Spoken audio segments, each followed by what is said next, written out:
हम निरंतर योग युक्त बनने के लिए किन बातों की धारणा करनी है? निरंतर योगी बनने के लिए धारणाएं, क्योंकि हर एक चाहता है ना मुझे निरंतर योग करना है, निरंतर मेरा योग बाबा से लगे। तो निरंतर योग युक्त बनने के लिए विशेष एक 7-8 बातों की धारणा करनी है। सबसे पहली धारणा है आत्म अभिमानी बनने की धारणा। जितना जितना हम आत्म अभिमानी स्थिति में रहते हैं तो हमारा योग बाबा से लगेगा,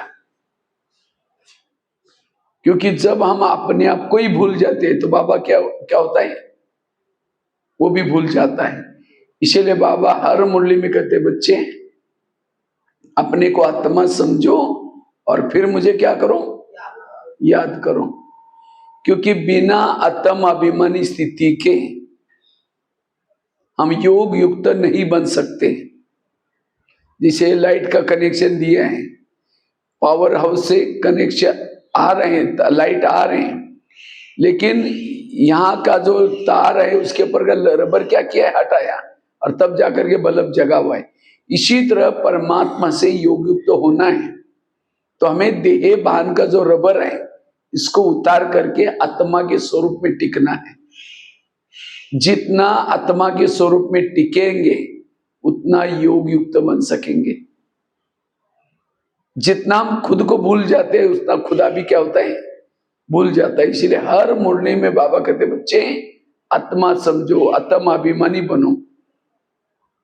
जितना आत्मा के स्मृति में रहेंगे, आंखें खुली हैं, कान खुला है, देखते हुए भी न देखने की अवस्था रहेगी। जितना हम आत्मिक स्वरूप में टिके रहेंगे उतना वाणी में बल आएगा, दृष्टि में बल आएगा। जो आत्मा के स्वरूप में रहता है, जैसे जिस घर में लाइट होती है वहां भूत नहीं होता। भूत कहाँ रहता है, अंधेरे में। तो इसी तरह जितना हम आत्मिक स्मृति में रहेंगे विकार रूपी भूत हमारे मन में नहीं ठहरेगा। सीता के सामने जब रावण आता है तो सीता क्या करते हैं, माचिस जला करके रखते, तिली। इसी तरह हमारी भी आत्मा की तिली सदा जली रहे। जितना आत्मिक स्थिति में रहते हैं, क्योंकि देहभान विकारों का मुख्य है। देहभान आने से सारे विकार आते हैं। सबसे बड़ा विकार कौन सा है, देह का भान। जितना हम आत्मा की स्मृति में रहेंगे उतना हमारे अंदर देवताओं की संस्कृति और देवताओं के संस्कार आएंगे। इसलिए हर मुरली में बाबा कहते बच्चे आत्म अभिमानी बनो, अशरीरी बनो। बाकी सारा ज्ञान ये विस्तार है। इसे राम रावण का युद्ध चलता है, राम रावण का एक सिर काटता है, फिर दूसरा काटता है, नहीं कटते, दोबारा जुड़ जाते हैं। विभीषण आता है, कैसे कहता है ऐसा नहीं मरेगा, नाभि में तीर लगाओ। और जब नाभि में तीर लगा रावण क्या हो गया, मर गया। इसी तरह हम भी रावण को मारने में लगे, कोई 2 साल से, कोई 10 साल से, कोई 15 साल से। कभी काम का गला काट देते हैं, महीने 2 महीने के बाद फिर जुड़ जाता है, फिर काट देते फिर जुड़ जाता है। आखिर हम परेशान हो गए। बाबा कहते बच्चे, कान में बताता है बच्चे तुम आत्मा समझो, देह भान के नाभि में तीर लगाओ, तुम्हारे अंदर के सारे संस्कार विकार खत्म हो जाएंगे। इसलिए बार बार ये आत्मा की स्मृति में रहना है। दादी जानकी जी हर क्लास में क्या बोलती थी, मैं कौन और मेरा कौन। इसलिए जितना आत्मिक स्थिति में रहेंगे आप योग युक्त बन सकेंगे। जितना आत्मिक स्मृति में रहेंगे सच्चा सुख मिलेगा। आज कई भाई बहनों के प्रश्न है, मेरा योग ही नहीं लगता, मुझे सहन ही नहीं होता, मेरे संस्कार ही नहीं बदलते। उन सब का कारण है हमारा खुद का देह का मान। वास्तव में सहन करने का पुरुषार्थ नहीं करते, पुरुषार्थ है आत्म अभिमानी स्थिति का। बीज बोया ही नहीं, पानी डाला ही नहीं, वृक्ष आएगा नहीं, फल भी नहीं लगेगा। तो जीवन रूपी वृक्ष में नम्रता, धैर्यता, सत्यता, ये गुण रूपी फल आए, उसके लिए क्या करना है? ये आत्मा का लेसन पक्का करना है। ब्रह्मा बाबा ने रोज क्या किया? ये मैं आत्मा हूं, यशोदा आत्मा, ये आत्मा, ये पाठ पक्का किया।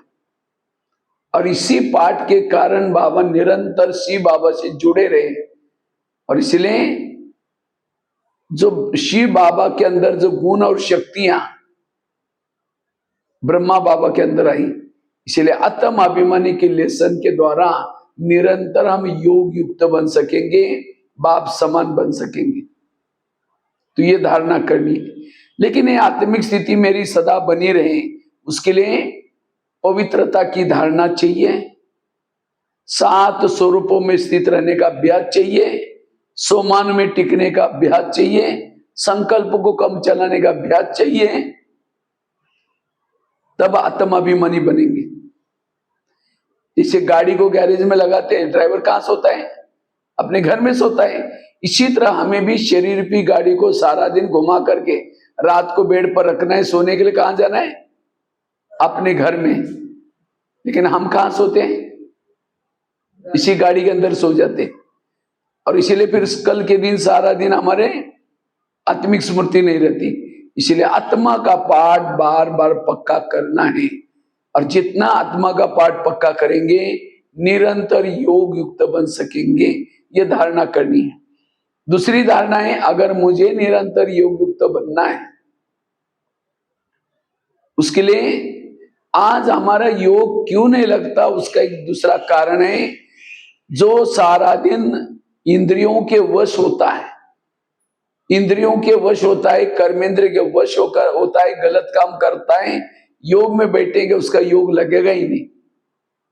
योग में डिस्टर्ब क्या होता है? सारा दिन गलत देखा है, गलत सुना है, गलत सोचा है, गलत बोला है, वही योग में याद आता है। इसीलिए हर इंद्रियां सारा दिन जिसकी श्रीमत प्रमाण चलती है, उसका योग अपने आप लगता है। जिसको बाबा के शब्द में बाबा कहते, बच्चे चैरिटी बिगेट्स एट होम, तुम अपने घर को सुधारो। घर मतलब लौकिक नहीं, कौन सा घर? ये शरीर आत्मा का घर है। तो क्या इस शरीर रूपी घर में सब ज्ञान में चलते हैं? चलते ज्ञान में, आंखें ज्ञान में चलती हैं, मुंह ज्ञान में चलता है। अगर आंखें ज्ञान में चलती, योग में बैठते ही बंद हो जाते हैं। और मोबाइल में कोई गलत चीजें देखेंगे, बंद नहीं होगी, और रात को 12 भी बजे टिकटक करते देखते रहते। माना इसका मतलब आंखें ज्ञान में नहीं चल रही। अगर कान ज्ञान में चलता, कोई व्यर्थ बातें सुनाता, पर चिंतन सुनाता, तो क्या करते? और क्या हुआ? वो उठ के भी जा रहे, बैठो ना चाय पानी में। और आज सवेरे की 4 पेज की मुरली सुनी, उसको तो निकाल लेता है, लेकिन व्यर्थ बातें याद रखता है। इसका मतलब कान मेरा ज्ञान में नहीं चल रहा है। अगर मन ज्ञान में चलता, तो मन परम धाम में जाने के बजाय इधर उधर क्यों भटकता? हर इंद्रिया जिसकी ज्ञान युक्त है, उसका योग लगता है। ब्रह्मा बाबा की एक डायरी मिली थी। बाबा ने इस डायरी में रोज अपना पुरुषार्थ किया था, एक एक इंद्रियों पर शासन किया था। एक एक इंद्रियों से ब्रह्मा बाबा बातें करते थे। आंखों ने क्या देखा, कान ने क्या सुना, मुख ने क्या बोला। लेकिन आज हमारा इसके तरफ ध्यान, अंधेरी नगरी, चौपट राजा, टकेसर बाजी, टकेसर खाजा। इस नगरी का राजा सोए, उसके अंदर जोचे हो रहे, जिसको कहते हैं अंधा पीस रहा और कुत्ता बैठ करके खा रहे। आत्मा आकर के थोड़ा सा योग लगाया, थोड़ा सा अमृत वाला किया, सारा दिन वेरत देखा, वेरत सुना, वेरत सोचा, सब कमाया, सब खत्म। इसलिए हर इंद्रियों को श्रीमत प्रमाण चलाना। राजा कौन बनेगा, दासी कौन बनेगी, सिस्टम है। अगर ज्ञान में चलते हैं, धन से सेवा नहीं करते, ज्ञान दूसरों को नहीं सुनाते, इंद्रियों के अधीन है, तो क्या बनेंगे? दास दासी। दास दासी वो होते हैं जो संगम युग में उदास रहता है। और उदास कौन होता है? जो इंद्रियों के अधीन है। जो इंद्रियों के अधीन है, उसको भले भगवान पढ़ा रहे, देवी देवता बन रहे, चेहरे में खुशी नहीं होगी। उसको पता है मैं हारा हूं, मैं नहीं बन सकता हूं।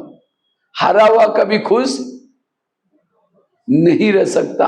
सारे शास्त्रों का सार, गीता का सार, हे अर्जुन तुम अपने घोड़े के लगाम अपने हाथ में रखो। घोड़े हमको दौड़ा रहे हैं, पानी के ऊपर से नौका जाएगी, पार कराएगी, नौका के अंदर पानी आएगा तो डुबा देगी। जो इंद्रियों को चलाता है वो पार हो जाता है, जिसको इंद्रिया चलाते वो डूब जाता है। इसलिए अगर योग युक्त बनना है, स्वराज्य अधिकारी बनो। हर इंद्रिया जो योग्य है वही देखे, योग्य है वही सुने, योग्य है वही बोले। अधीन वाला कभी अधिकारी नहीं बनता। कोई ज्ञान में चलता है, धन सेवा में लगाता है, ज्ञान दूसरों को सुनाता है, लेकिन इंद्रियों के अधीन है, वो क्या बनेगा? साहूकार बनेगा। साहूकार क्यों बना? धन से सेवा की। कोई ज्ञान में चलता है, धन सेवा में नहीं लगाता, ज्ञान भी दूसरों को नहीं सुनाता, लेकिन इतना गुप्त पुरुषार्थ करके धारणा किए हैं, हर इंद्रिय उसके वश में है, वो क्या बनेगा? राजा। राजा तो बनेगा लेकिन कंगाल राजा बनेगा। राजा बनेगा लेकिन कंगाल। कंगाल क्यों बना? धन से सेवा नहीं की, ज्ञान भी दूसरों को नहीं सुना, इसलिए क्या बना? राजा तो बना लेकिन धन वगैरह कुछ नहीं है, नाम का राजा। और कोई ज्ञान में चलता है, धन सेवा में लगाता है, ज्ञान भी दूसरों को सुनाता है, वो है संपन्न राजा। तो चेक करो आपकी गाड़ी कौन से ट्रैक में चल रहे। अब दासी बनने वाले हो, राजा बनने वाले हो, साहूकार बनने वाले हो, अभी भी मुकड़ा देख ले प्राणी। और बनना है क्या सबको? राजा। इसीलिए स्वराज्य अधिकारी बनो। बाबा ने कोई मुरली में नहीं कहा कि मधुवन में रहने वाले राजा बनेंगे, मम्मा बाबा को देखा वो राजा बनेंगे, जो जोन इंचार्ज है वो राजा बनेंगे। बाबा ने फार्मूला दिया, जिन्होंने इंद्रियों पर शासन किया वो क्या बनेंगे? राजा।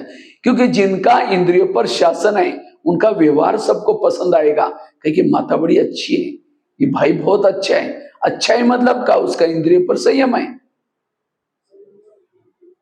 इस युद्ध के मैदान में अकेले आत्मा ज्ञान में चलने से विजयी नहीं बनेंगे, विजयी बनने के लिए इंद्रियों का भी सहयोग चाहिए। इसलिए स्वराज्य अधिकारी बनना, ये देवता बनने के लिए दूसरा लेसन। पहला बताया आत्माभिमानी का लेसन, और दूसरा है यह स्वराज्य अधिकारी का लेसन। जितना स्वयं पर राज्य करेंगे, दूसरा उतना सबके प्रिय बनेंगे। सबके प्रिय, जिसका इंद्रिय पर शासन है उसके इर्द गिर्द में गुण और शक्तियां रहेंगी, और जो इंद्रियों के अधीन है उसके इर्द गिर्द में आसुरी अवगुण और आसुरी शक्तियां होगी।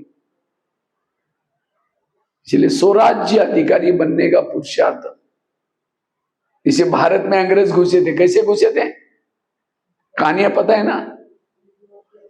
भारत में नवाबों का शासन था, बंगाल का नवाब, बिहार का नवाब, सूरत का नवाब। अंग्रेज आए, नवाबों के साथ दोस्ती की और दिल्ली के ऊपर अटैक किया, दिल्ली भारत क्या हो गया? गुलाम हो गया। इसी तरह शरीर में हमारे एक इंडिया है, और इसकी राजधानी कहाँ है? यहाँ है दिल्ली, यहाँ राजा रहता है। लेकिन इस शरीर पे इंडिया में कई नवाब है। कौन से? कान, मुंह, आंख, अपना अपना शासन है, कोई की मानते नहीं है। तो काम क्रोध या अंग्रेज आते हैं, दोस्ती किसके साथ करते हैं? इनके साथ। कान के साथ दोस्ती की, मुंह के साथ दोस्ती की, आंखों के साथ दोस्ती की, आत्मा के ऊपर अटैक किया, और इसीलिए शरीर रूपी देश अब गुलाम है। तो हमारा पुरुषार्थ और कुछ नहीं, इस शरीर रूपी देश में विकार रूपी अंग्रेज घुसे, उनको भगाना। भारत के अंग्रेज लोगों को भगाया कैसे? जगह जगह पर सभा लगाए, जालियनवाला बाग, नमक का सत्याग्रह, दांडी यात्रा, कई नारे बनाए, और सभी ने मिलकर के अंग्रेज लोगों को क्या किया? भगा दिया। इसी तरह आज अकेला आत्मा चाहते है कि माया गो बैक, लेकिन कान कहता और क्या हुआ? इधर से आ जाओ। मुंह कहता इधर से आ जाओ, कान कहता, आंखें कहते इधर से आ जाओ। माया कहीं बाहर से नहीं आती। कहां से आते हैं? अपने ही खुद के इंद्रियों के द्वारा आती। अगर पाकिस्तान के बॉर्डर पर रहने वाला कोई दुश्मन आतंकवादी कोई आता है और उसको आतंकवादी कहता है उस सैनिक को, मैं तुमको 500 की नोटा की एक बोरी देता हूं, लेकिन मुझे अंदर जाने दो। उस सैनिक को लगा एक बोरी, मैं चाहे जीवन भर में गवर्नमेंट की सर्विस करूं तो भी नहीं मिलेगा, इसलिए बोरी लेकर के उसको अंदर भेजेगा तो क्या हो जाएगा, कितने लोगों को मार देगा। इसीलिए उसको नोट प्रेमी नहीं, क्या बनने की जरूरत है, देश प्रेमी बनने की जरूरत है। इसी तरह आज काम क्रोध आते हैं, दोस्ती किसके साथ करते हैं, हमारे बॉर्डर पर कौन है, कान मुंह आंखें ये सब बॉर्डर पर है, लेकिन विकार आते हैं इनके साथ दोस्ती करते हैं, करते करते आत्मा के ऊपर अटैक किया।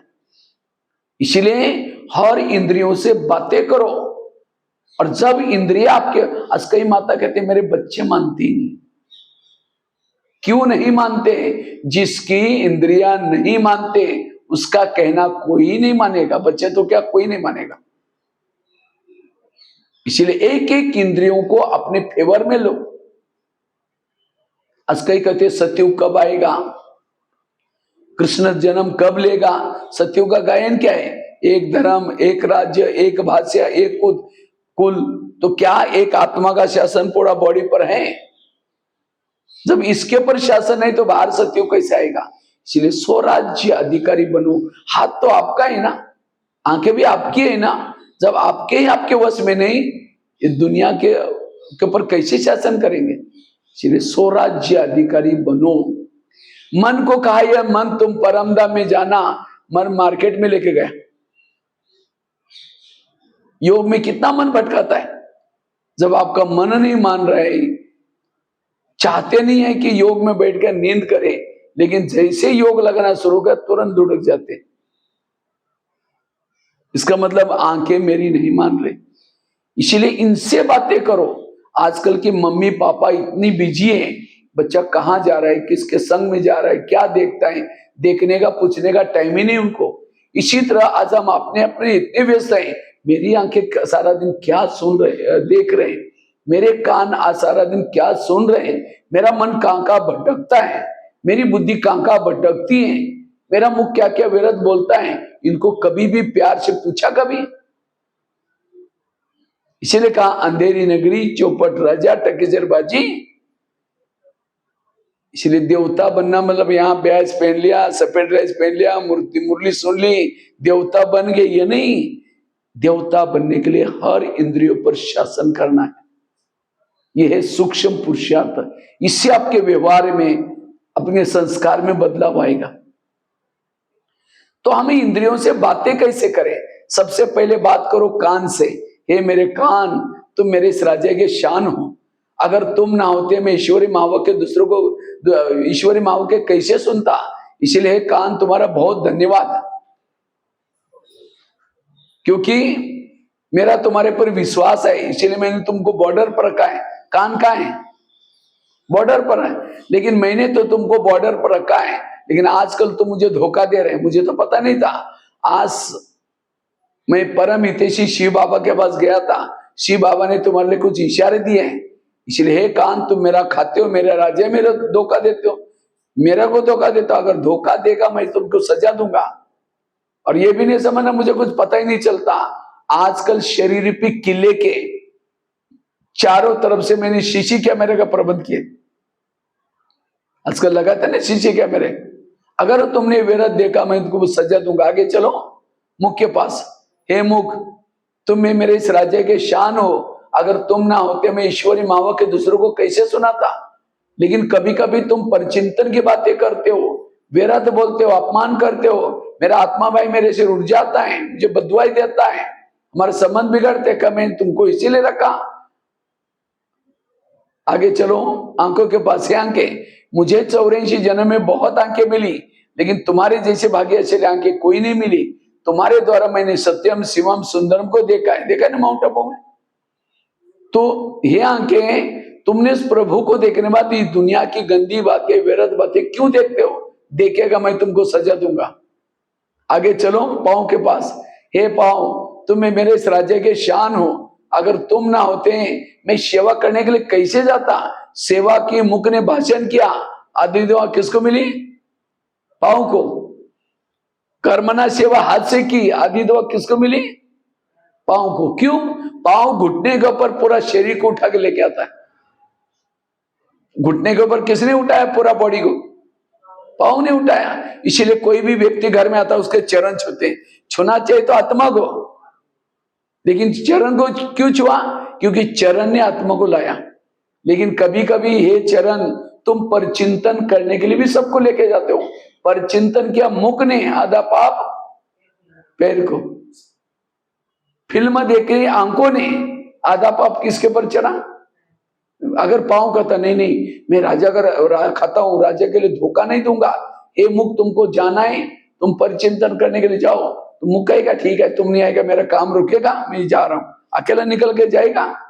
पांव जाएगा नहीं तो मुख जाएगा ही नहीं। मन हर इंद्रिया, जैसे आजकल कई क्या करते हैं, कोई प्रधानमंत्री या कोई मंत्री के विपरीत कोई संगठन बना करके क्या करते हैं, उसको गिराते हैं और खुद राजा बन जाते हैं। इसी तरह आज हमारी इंद्रिया भी क्या कर रहे हैं? आत्मा के विपरीत काम कर रहे हैं। और इसीलिए आत्मा को जो शांति होनी चाहिए, जैसे प्रधानमंत्री के को कोई गाली देने वाला पत्र लिखता है तो पत्र कहां जाता है? उसके पीए के पास जाता है। पीए पढ़ेगा, कहेगा क्या फालतू आदमी लिखता है, फाड़ के फेंक देगा। मना उसका पीए हितैषी है, ये चाहता नहीं कि उसके ये लेटर उनके पास जाए और डिस्टर्ब हो जाए। इसी तरह हमें कोई गाली देता है तो हमारे पीए कौन है? कौन है? कान। और कान क्या करता? फटाफट पहुंचाता है, हमको गाली दी गाली दी गाली दी। सारी इंद्रिया डिस्टर्ब होगी, मुख डिस्टर्ब, मन डिस्टर्ब, बुद्धि डिस्टर्ब। और सवेरे की 4 पेज की मुरली सुनी थी, उसको कान नहीं बोलता, आज बाबा ने ऐसे बोला ऐसे बोला, वो निकाल लेता है। इसका मतलब कान आपका हितैषी नहीं है।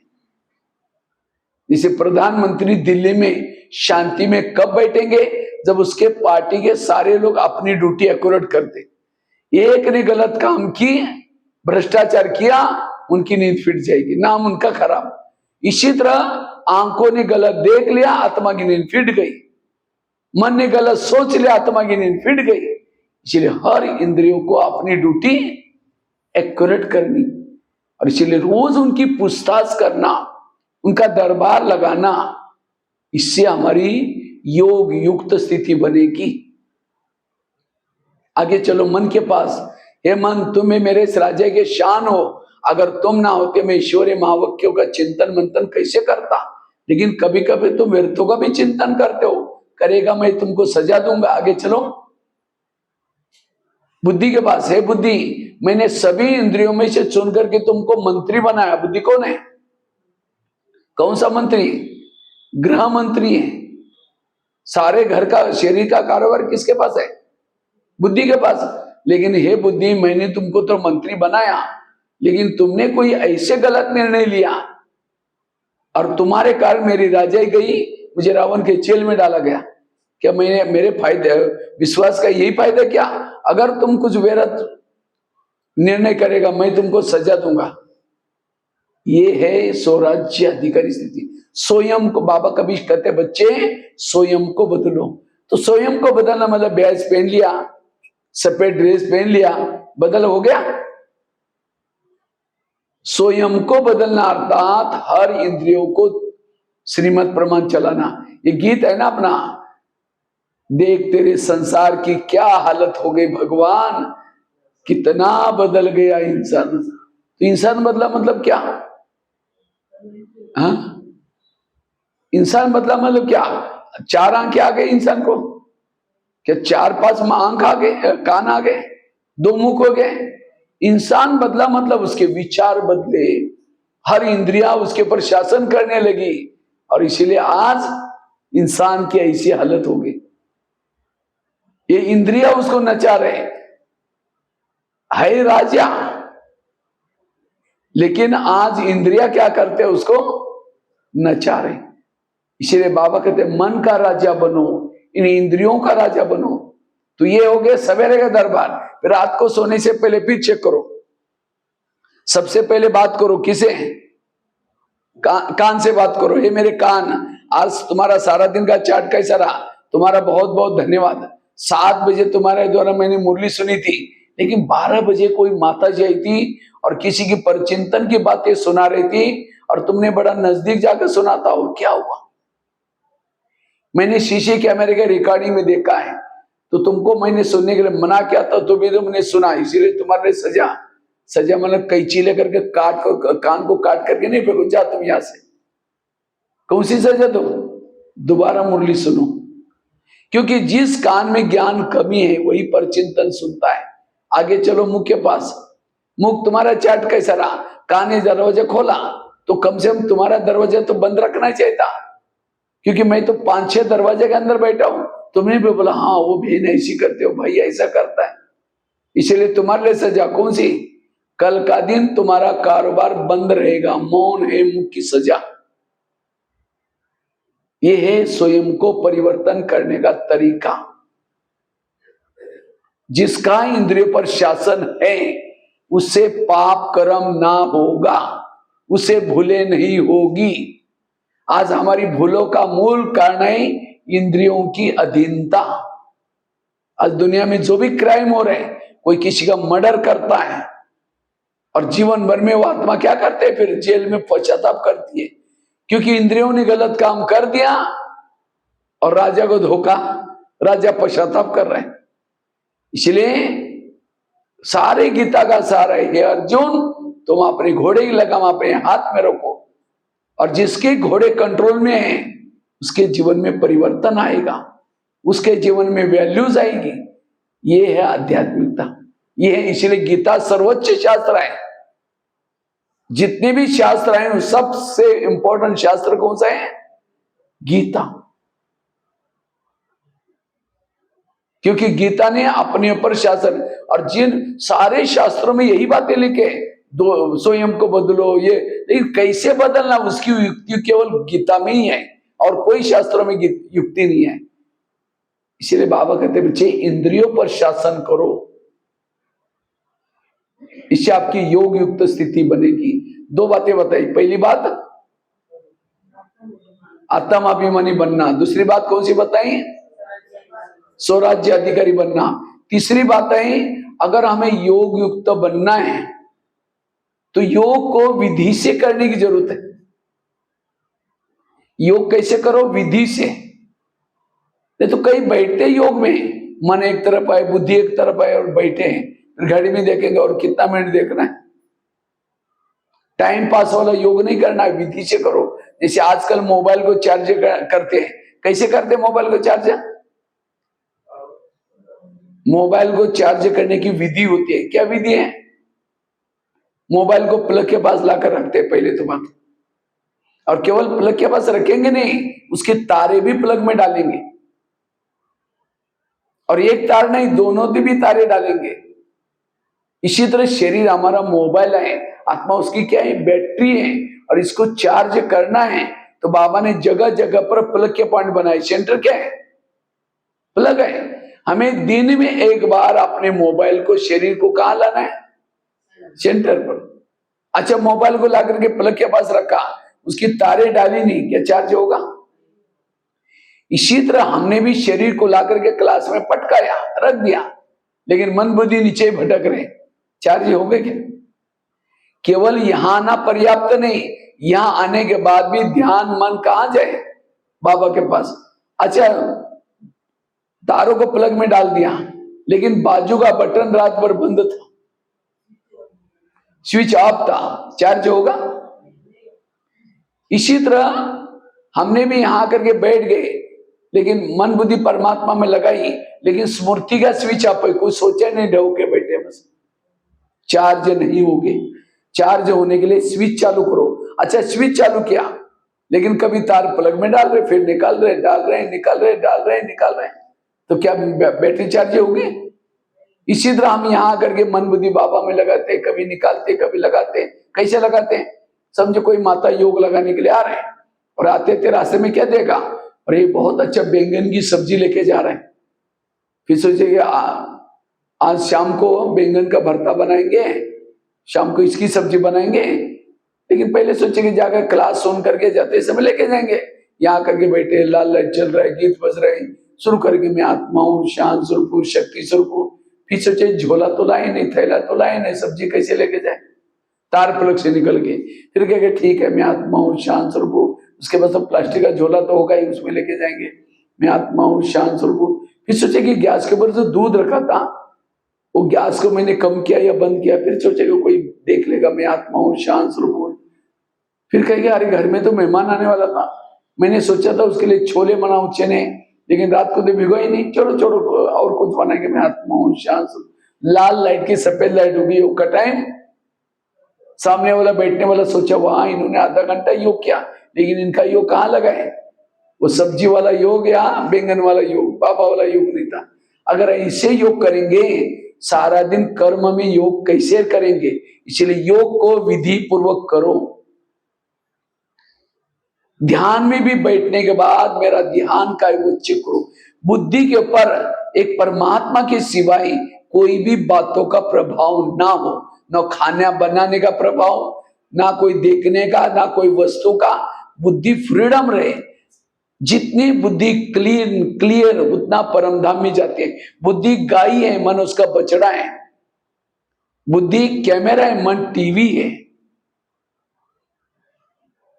जितना बुद्धि को परमात्मा में लगाएंगे उतना। कई तो क्या समझते हैं, जब हम योग में बैठते तो मेरी आत्मा ऊपर जाती नहीं।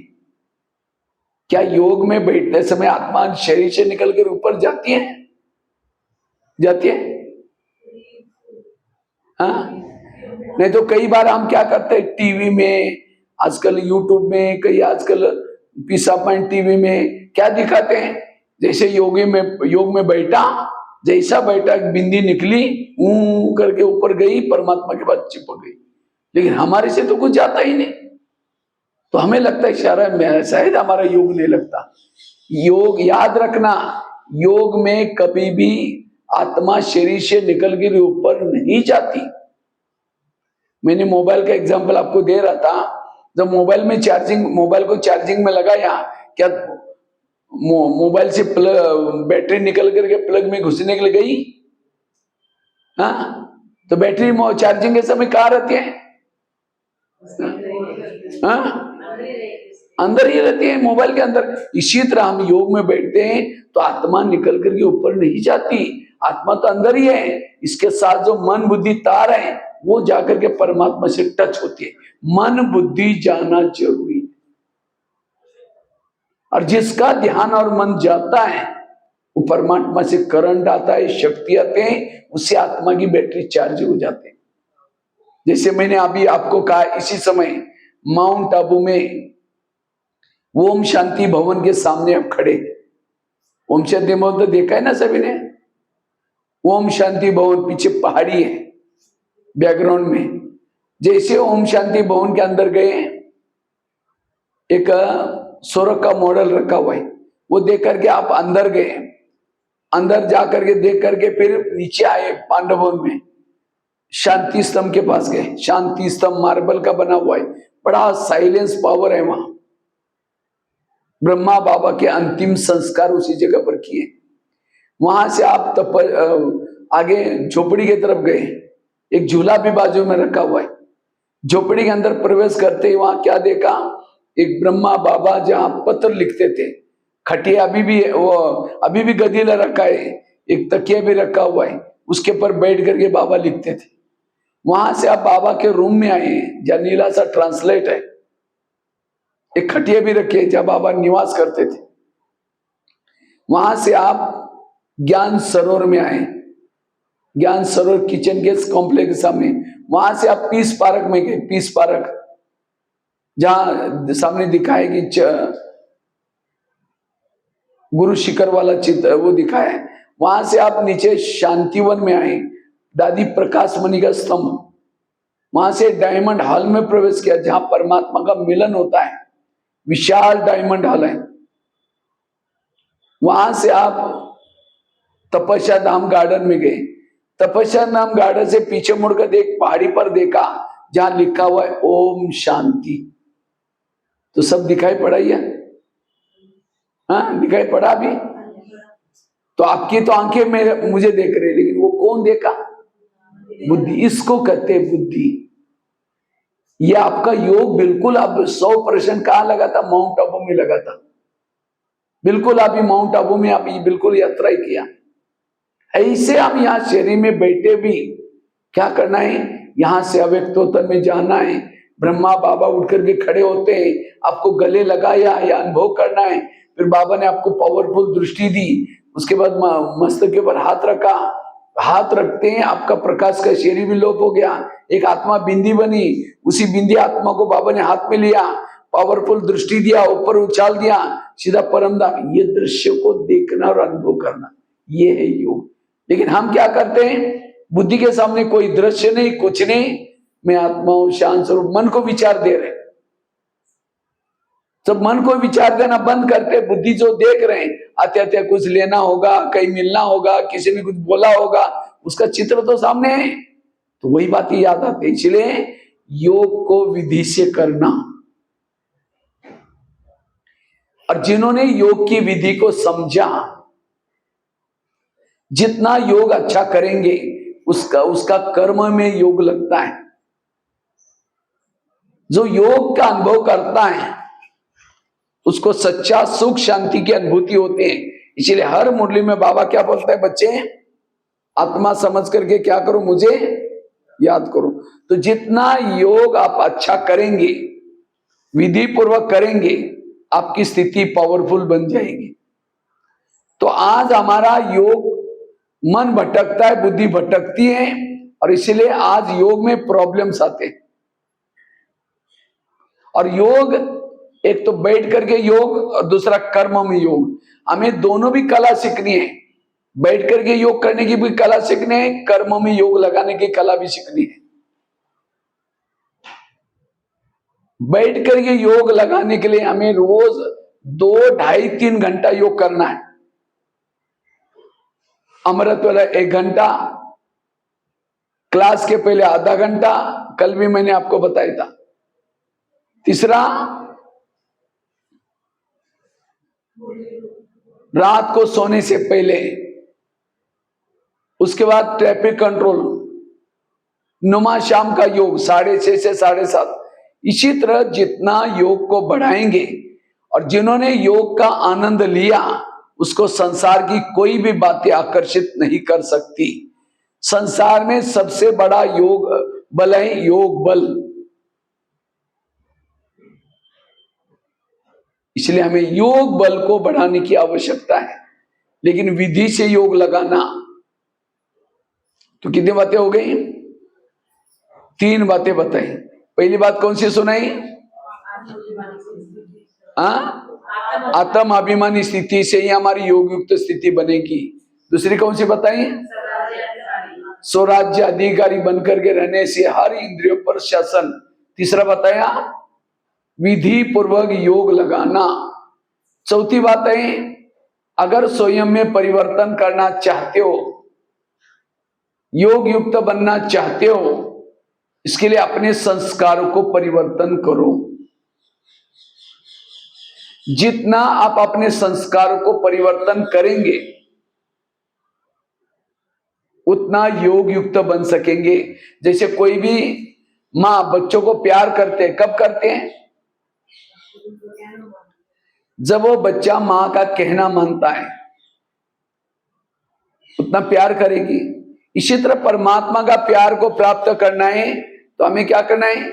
परमात्मा के श्रीमत का पालन करना है। जैसे कोई भी पति पत्नी से प्यार करता है, कब करता है? कब करता है? जितना वो पत्नी पति का कहना मानती है, तो पति क्या करेगा? उसको प्यार करेगा। तो परमात्मा भी हमारा कौन है? पति है। जैसे भी दुनिया में आजकल शादी करते, कैसे करते हैं? पति अच्छा है, पढ़ा लिखा है, पत्नी भी अच्छी चाहिए। अगर पत्नी देखने में अच्छे है, पति भी ऐसा चाहिए। जोड़ी ढूंढते आजकल दुनिया में। अगर जोड़ी नहीं होगे तो लोग चिढ़ाएंगे, अरे तुम तो इतनी अच्छी और तुम्हारी पत्नी ऐसी गवार। इसी तरह भगवान भले भोला है, परमात्मा भोला है, तो भी जोड़ी ढूंढता है। और जोड़ी मतलब आपके शरीरों को नहीं देखता, आत्मा की क्वालिटी को देखता है। और सोचने की बात आई, आज इस दबाव में कितने लोग हैं, लेकिन परमात्मा ने उन सब के गले में वरमाला नहीं डाली, केवल गिने चुने लोगों के गले में वरमाला डाली, पसंद किया। इसका मतलब इस शहर में जितने भी लोग हैं, आप सबसे पावरफुल हैं, याद रखना है। परमात्मा की नजर आपके ऊपर पड़ी है, भले थोड़े हैं लेकिन पावरफुल है। लेकिन उसको यह भी पता है कि इसके अंदर बहुत सारी भूलें हैं, उसके संस्कार अच्छे नहीं हैं, लेकिन उसने क्यों आपको चुना है? उसको लगता है कि मैं इतना प्यार दूंगा, इतना खजाना दूंगा जो अपने संस्कार को बदलेगी। इसी भाव से उसने आपको चॉइस किया। जैसे पति पत्नी जब आपस में चॉइस हो जाता है, उनकी पसंद आते हैं, उसके बाद क्या करते हैं? दोनों मिलकर के 7 फेरे लेते। तो आप लोगों ने लिया बाबा के साथ 7 फेरे? हाँ, ये 7 दिन का कोर्स है, क्या है? 7 फेरे। अगर नहीं किया तो उसकी शादी कच्ची पक्की अभी। अच्छा, 7 फेरे लिया, उसके बाद क्या करता है? वो मंगलसूत्र पहनाता है, ब्याह चाहे मंगलसूत्र। अगर नहीं पहना उसकी भी शादी कच्ची पक्की। अब किसी के गले में मंगलसूत्र नहीं आए तो दूसरे की ध्यान जाएगा, दूसरे की बुद्धि जाएगी उसके पर। अगर जिसके पास मंगलसूत्र है कहेगा हाँ इसका कोई रखवाला है। इसी तरह अगर हमारा बैच होगा तो कहेगी हाँ ये ओम शांति के हमारे पास नहीं आने वाले। अगर बैच नहीं होगा तो कोई भी आपको बोलेंगे, कहेगा हमारे सत्संग में आओ, ये कहेगा हमारे पास आ जाओ, हर एक आपकी तरफ बुलाता रहेगा। लेकिन अगर बैच होगा तो सब कहेगी ओम शांति वाले ये हमारे पास नहीं आएंगे। इसलिए मंगल सूत्र पहन कर रखो। और क्या करता है पति? 7 फेरे लिया, मंगल सूत्र पहनाया, फिर घर में लेके जाता है और जाने से पहले क्या बोलता है? देखो मैं ऑफिस में जा रहा हूं, ये करना ये करना ये करना, पड़ोसनी के पास जाकर के बातें नहीं करना। शाम को जब आया तो देखा पड़ोसनी के पास बैठी आराम से गप्पे लगाती। सोचेगा चलो आज पहला दिन है, कोई बात नहीं।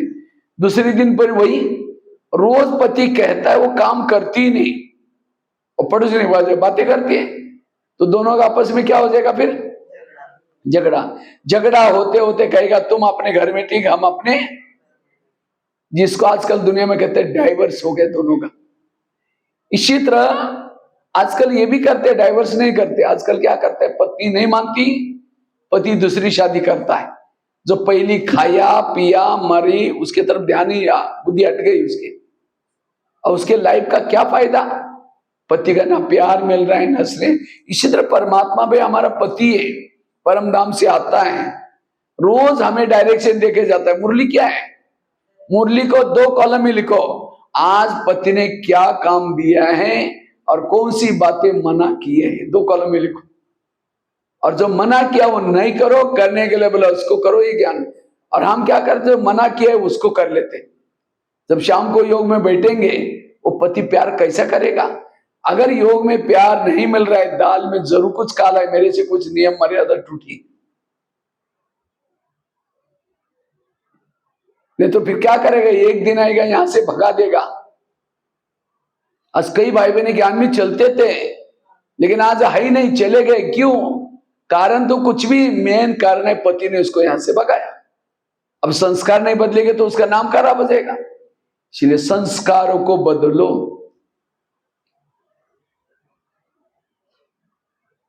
नहीं तो आजकल कई ज्ञान में तो चल रहे हैं, कई भाई बहन क्या बोलते हैं, जब हम पहले ज्ञान में आए थे ना, बाबा बहुत प्यार करता था, लेकिन अब पता नहीं क्या हो गया। इसका मतलब उसने दूसरी शादी कर दी, आपके जगह पर किसी और को चॉइस किया है, क्योंकि वो दुनिया बनाना थोड़ी छोड़ेगा। अगर आप नहीं बदलते तो आपके जगह पर किसी और को चॉइस करेगा। तो मुझे डाइवर्स ना दे, मेरे जगह पर कोई और को चॉइस ना करे, इसलिए मुझे संस्कारों को क्या करना है? बदलना है, परिवर्तन करना है। संस्कार नहीं परिवर्तन करेंगे। एक राजा था, जंगल में गया था शिकार करने के लिए, लेकिन उसको कोई शिकार मिली नहीं, बहुत परेशान। लास्ट में उसको एक भिखारी दिखाई पड़ी, जंगल में भटक रही थी। जब राजा ने उस भिखारी को देखा, बड़ी सुंदर थी, तो राजा क्या करता है, उसको घोड़े पर बिठा कर लेके आता है और दासियों को कहा ये मेरी रानी है, आप लोग क्या करना, उसको अच्छी तरह रानी बना देना। तो दासियों ने क्या किया, उसको नहलाया धुलाया, मखमली ड्रेस पहना दिया, सिर के ऊपर ताज पहना दिया, गहने पहना दिया। अब लेकिन भिखारी तो भिखारी थी और 36 प्रकार का ला करके भोजन दिया। तो सिर के ऊपर ताज रखा था, कहते ये मेरे सिर पर ये लोगों ने टोकरा क्या रखा हुआ है। उसको क्या लगता है ये क्या है, टोकरा, क्योंकि भिखारी ने कभी ताज तो पहना ही नहीं था। मखमली ड्रेस में उसको नींद नहीं आती, वो ड्रेस उतार देती है, पुराने कपड़े पहन लिया, ताज को फेंक दिया, गहने भी उतार दिया और उसने पुराने ड्रेस पहन करके 36 प्रकार का भोजन था, उसके अंदर गुलाब जामुन रसगुल्ले, गुलाब जामुन देखकर ये काला काला क्या रखा हुआ है, उसने कभी खाया ही नहीं था, फेंक देती है।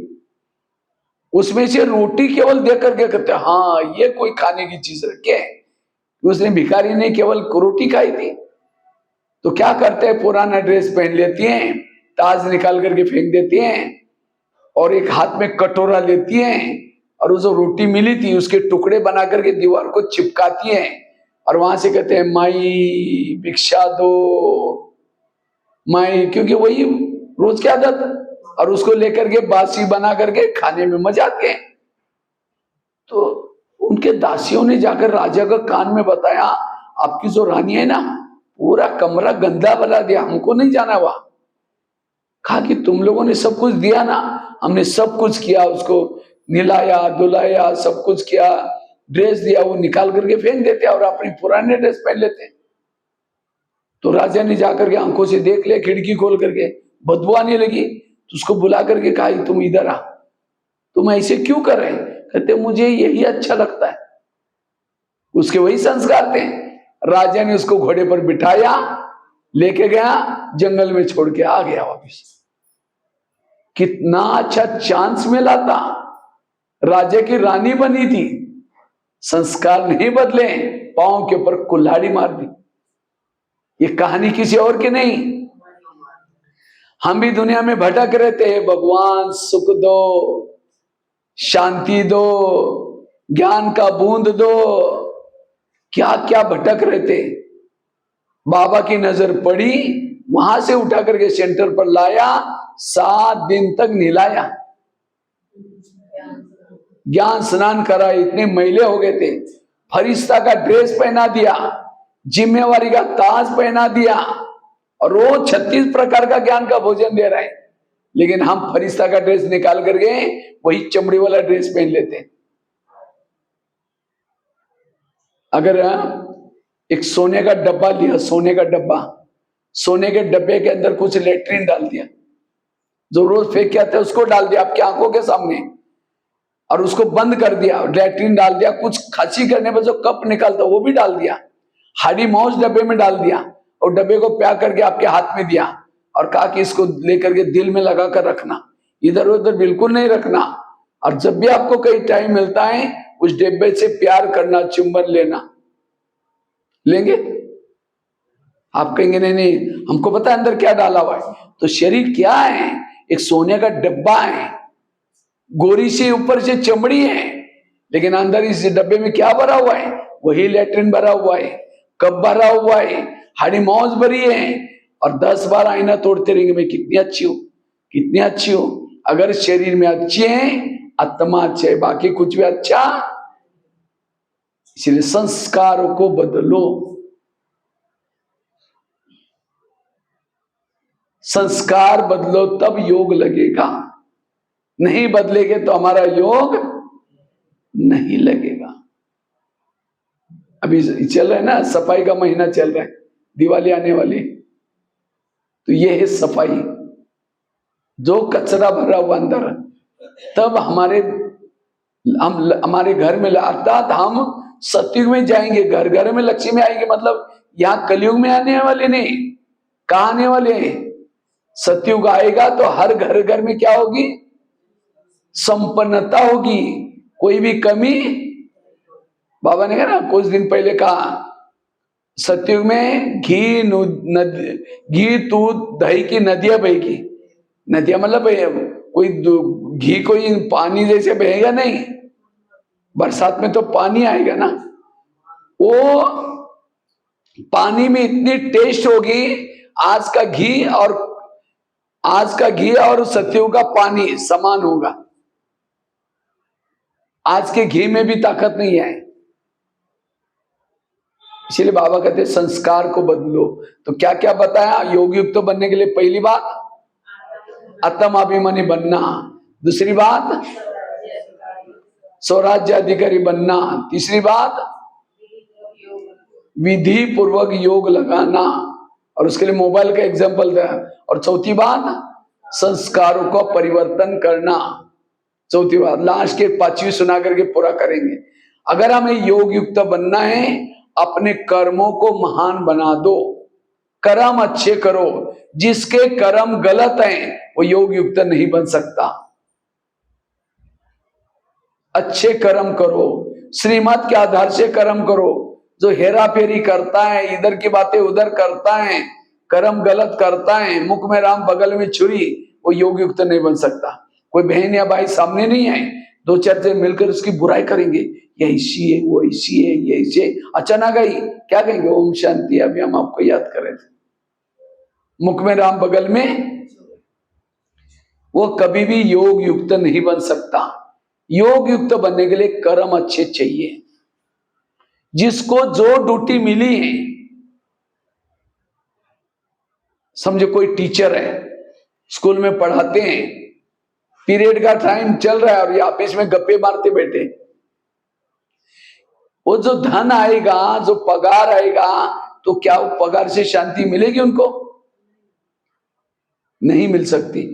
इसलिए कहते हैं ना, पसीने की कमाई खा लो। हर एक को अपनी ड्यूटी एक्यूरेट करनी है। एक मैं जब दिल्ली में रहता था तो हमारे आश्रम के सामने एक पुलिस वाला आता था, क्योंकि वहां से ट्रक जाते थे। रात को 10 बजे से सवेरे 5 बजे तक ट्रक जाने के लिए परमिशन थी गवर्नमेंट की। दिन में सिटी में नहीं आ सकते थे, बार बार से जाते थे। तो जब ट्रक जाते थे, पुलिस वाला आता था, वो ट्रक को हाथ ऐसे करता था, ट्रक वाले खड़े करते थे, कुछ पैसा दे करके निकल जाते थे। तो मेरी उस समय एक वहां की ड्यूटी थी, सिक्योरिटी का। मैं आश्रम में सिक्योरिटी करता था।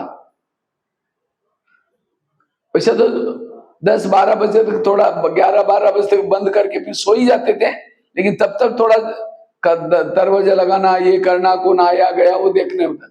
तो मैं वो गेट से देखता था, ट्रक वाले आते हैं, हाथ खड़ा करता है, पैसे निकल जाते। तो कभी कभी वो पुलिस वाला पानी पीने के लिए आश्रम में आता था। तो मैं कहता था, सर आप जो हाथ ऊपर करके जो पैसा लेते हैं, तो ये गवर्नमेंट का टैक्स होता है रोड पर जाते समय का? नहीं नहीं नहीं, बोला टैक्स नहीं होता है। कहता है उनको फिर कहेंगे तुम्हारा कागज दिखाओ, तुम्हारा हेवी गाड़ी है, साइड पर करो, कुछ ना कुछ बहाना करके उसको रोक देंगे वहां। अगर सवेरे 5 बजे तक रोका तो सारा दिन फिर जा ही नहीं सकेगा। तो इसलिए उनको लगता है छोड़ो, आप पैसा दो और यहां से भागो। मैंने कहा, सर वो पैसा आप लेकर के गवर्नमेंट को देते हैं? कहते नहीं नहीं, आधा मेरे अपने बॉस को देता हूं, आधा मैं अपनी जेब में रखता हूं। हमने कहा, सर आप पुलिस वाले हैं और आप ही ऐसे हेरा फेरी करेगा? अरे बोला, आजकल सब लोग करते। मैं कहता था कभी आप आश्रम में आओ, ये ब्रह्मा कुमारी का ज्ञान सुनो, आप स्वर्ग में जाओगे। कहता है भाई, जहां धन है, संपत्ति है, गाड़ी है, वही स्वर्ग है, आपका स्वर्ग हमको नहीं चाहिए। वो सीधा सा बोलता था, मेरे लिए क्या कमी है, मेरे घर 4-5 जगह पर घर बना है, बोलता ऐसा पैसा इकट्ठा करके 5 घर है मेरे,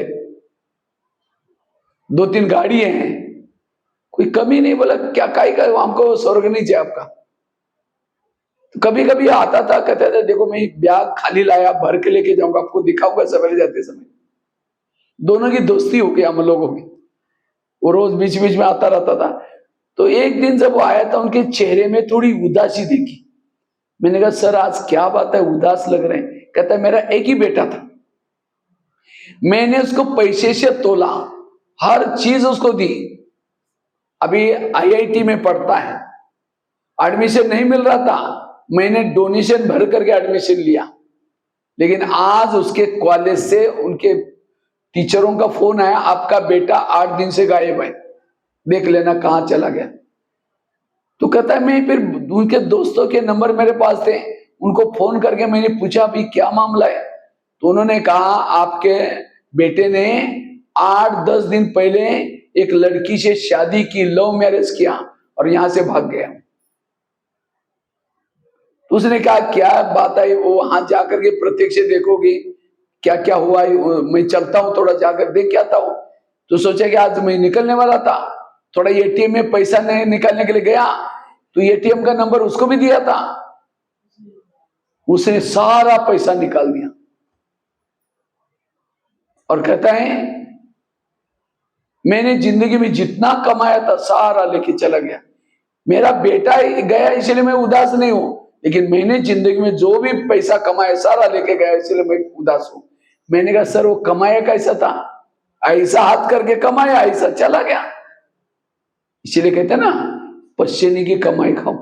आज जिसके कर्म गलत है उसके जीवन में प्रॉब्लम है, उसके जीवन में समस्या है।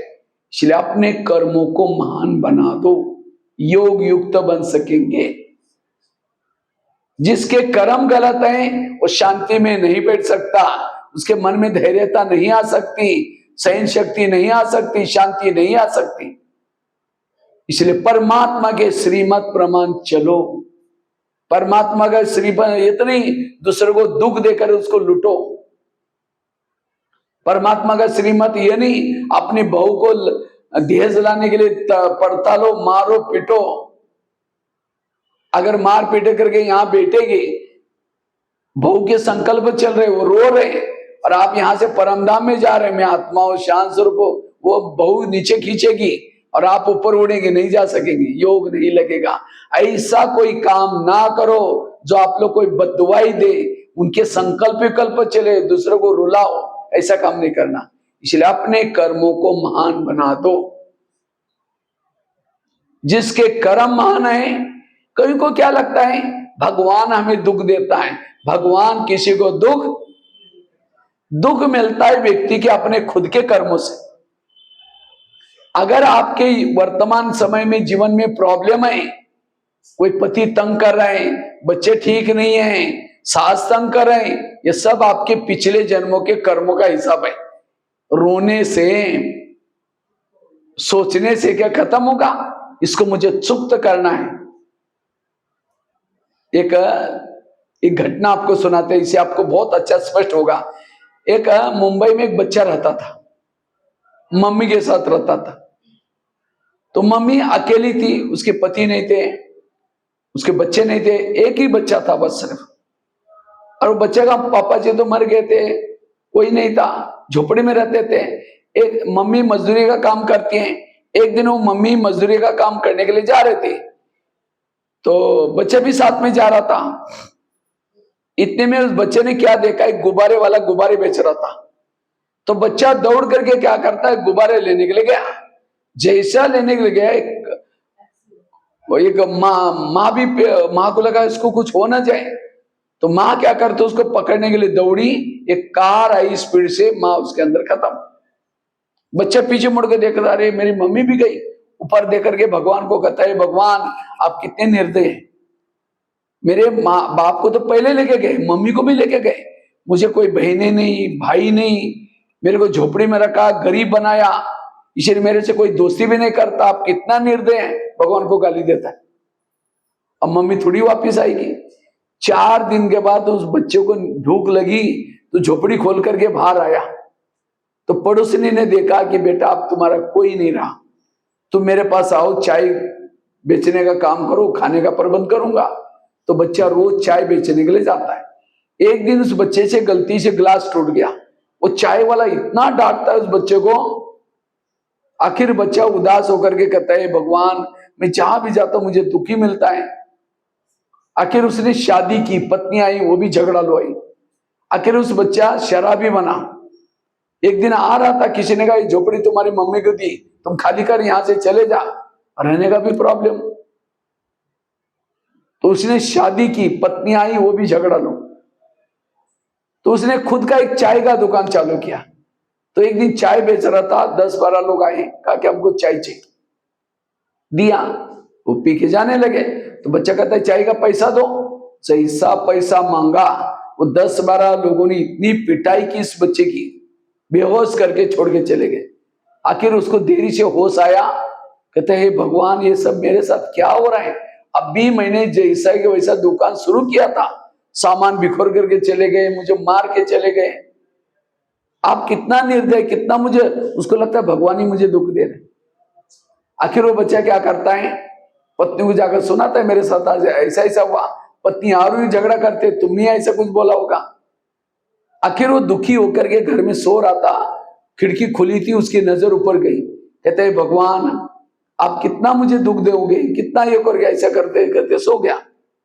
उसकी नींद खुल गई। वो अचानक रात को 3 बजे खिड़की से आवाज आता है, बेटा उठो, बेटा उठो। बच्चे की नींद खुली। आप कौन है, कौन है? आवाज आए, मैं तुम्हारे आत्मा का पिता परमात्मा। कहते अच्छा भगवान मैं आपसे बातें नहीं करूंगा, आपने कितना मुझे दुख दिया। फिर आवाज आता है, बेटा मैंने कुछ नहीं दिया, ये तुम्हारे कर्मों का परिणाम है, चलो मैं तुम्हारा पिछला जन्म दिखाता हूं। तो बच्चे का हाथ पकड़ करके भगवान एक महल के अंदर लेके गए। तो बच्चा कहता है भगवान आप मुझे महल के पास कहां लेके गए, आप तो मुझे पिछला जन्म दिखाने वाले थे, चलो मैं दिखाता हूं। जैसे अंदर गए, कुछ सिपाही क्या कर रहे थे, कैदियों को चाबुक से मार रहे थे। तो बच्चा पूछता है भगवान इनको क्यों मारा जा रहा है? तो भगवान ने कहा इनके राजा ने पकड़ करके मारो करके ऑर्डर दिए, अब इनकी क्या गलती है? तो कहता है उनको कुछ दया में है, तो राजा तो ऐसा है। लेकिन भगवान ने कहा ये कैदी कौन है पता है? जिस 10-12 लोगों ने तुम्हारी पिटाई की थी उनका पिछला जन्म। फिर कहता मारना चाहिए, बड़े खराब थे। जैसे आगे गया, राजा बैठा था, मंत्री बैठा था, मदिरा मंगवाई थी। एक बच्चा ग्लास लेके आया, देरी से आया, और राजा उसको इतना डांटता है, बच्चा घबरा गया, ग्लास भी टूट गया और डांटता है।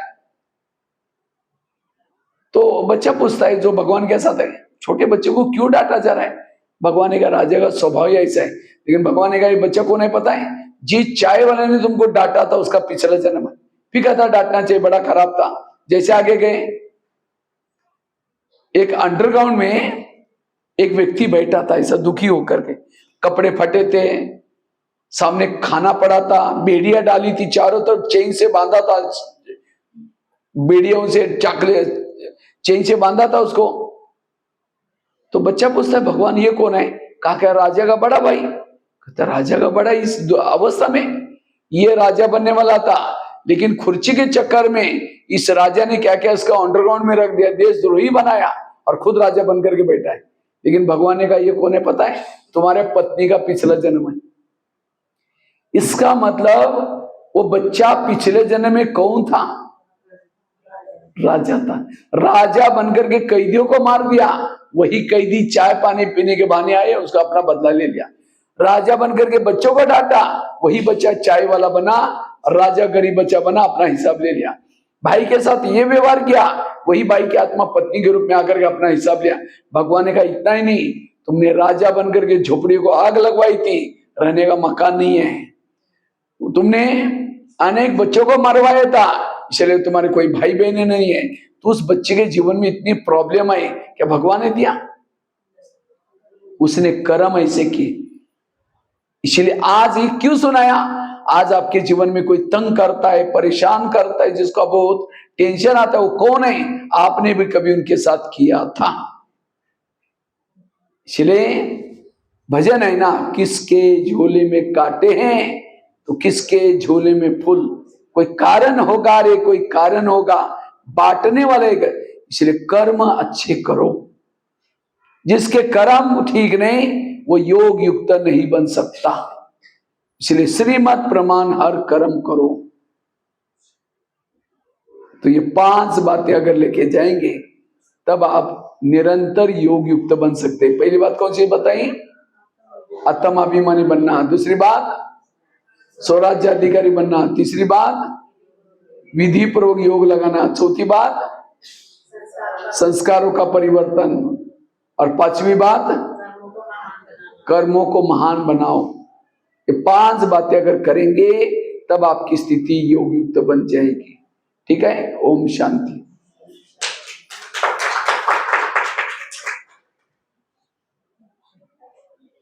शुक्रिया भाई जी।